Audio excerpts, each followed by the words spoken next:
Hey everybody, this is Miss Susan at West Portal. I just wanted to show you a really fun game that you can play with everyone from kindergarten, and you can scaffold the levels of difficulty all the way up to the 5th grade. This is basically a totally different and very educational and fun version of musical chairs, kind of. This is what happens.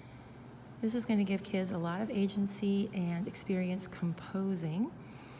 So what's going to happen is you're going to put out 4, or you could use 3 if you're trying to emphasize 3/4 time to connect to something else. Put out the chairs, and I put a little rest symbol on each chair, but honestly, an empty chair already says rest to it anyway, so you don't even have to do that bit. And then you can have the students play this little pattern, shh, shh, shh, shh.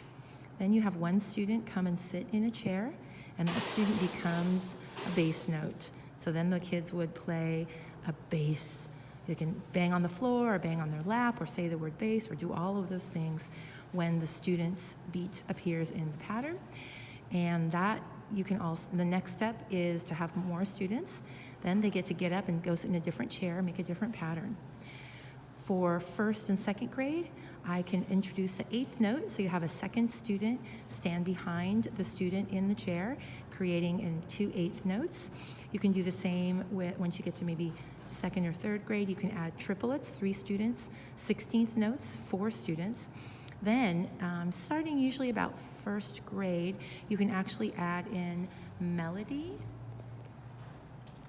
So I have little bells, and they're identified by the note so the entire group can sing along.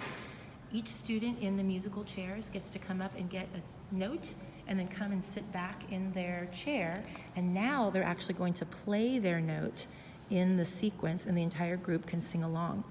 For the older kids, they can actually, each note in the 8th notes or triplets or 16th notes gets their own bell, and you can actually get them to play each bell in sequence, just like a melody. Enjoy!